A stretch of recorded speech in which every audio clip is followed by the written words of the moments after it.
Bien le bonjour, bien le bonsoir, mesdames, mesdemoiselles et messieurs. Donc, c'est Acadien Multimédia depuis Drummondville, une petite ville périphérique de Montréal. Ça se trouve entre Montréal et la ville de Québec, la capitale de la région du Québec. Nous sommes dans un emplacement où il y a 3 églises voisines.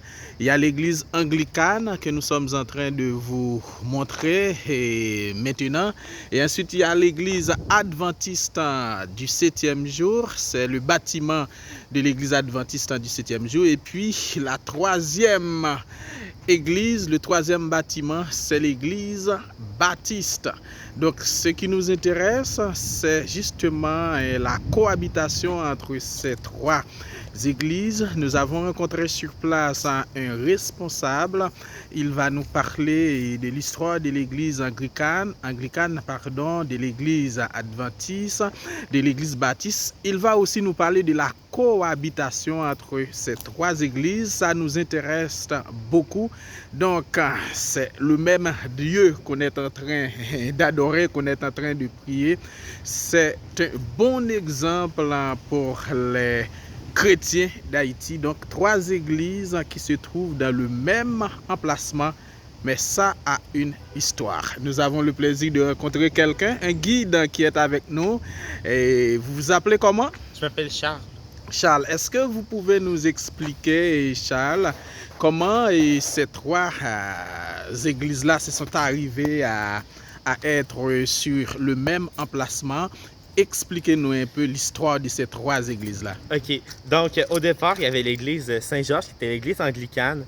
Et l'emplacement où est-ce qu'il y avait l'église adventiste actuellement, c'était où est-ce que le pasteur vivait.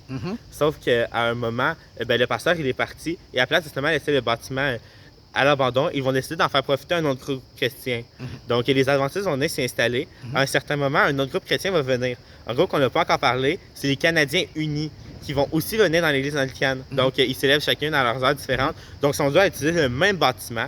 Et à une autre époque, pour aider au niveau financier, les baptistes vont venir s'installer. Donc, aujourd'hui, les 4 communautés cohabitent sur le bâtiment. Elles s'unissent ensemble pour louer le Seigneur. Donc, elles cohabitent très bien ensemble. Très bien. Vous êtes, vous aussi, croyant? Oui, mais moi, je suis catholique, Okay. Mais je travaille ici. OK. Alors, si je comprends bien, j'ai pu remarquer cet écrit quelque part que cet emplacement-là est un véritable patrimoine religieux. Oui, exactement. Alors, c'est pour cette raison-là que vous êtes ici en tant qu'employé. Est-ce que c'est sous la responsabilité de la municipalité de la zone ou encore est-ce qu'il y a un comité qui gère cet emplacement? Oui, il y a un comité qui gère l'église.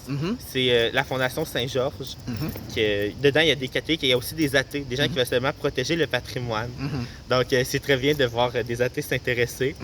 Mais moi, je travaille ici pour la Société d'histoire de Drummondville. Donc, pour la protection des archives et tout. Ok, c'est bien. Alors, normalement, pour la communauté, donc, je vais vous poser certaines petites questions concernant la communauté religieuse de Drummondville. On fait la remarque, c'est le phénomène des églises vides, c'est-à-dire de jour en jour, on a l'impression que les gens ne viennent pas à l'église, ils sont peu nombreux à fréquenter l'église. Est-ce que vous pouvez nous expliquer ce phénomène? Je vais avouer que dans le centre-ville de Drummondville, c'est pas vraiment un phénomène qui touche. Par exemple, les églises catholiques, on a souvent l'impression qu'elles sont vides, peuplées de personnes seulement âgées. Mais l'église Saint-Frédéric, c'est l'église catholique qui est juste à une rue d'ici. Elle est très, très utilisée.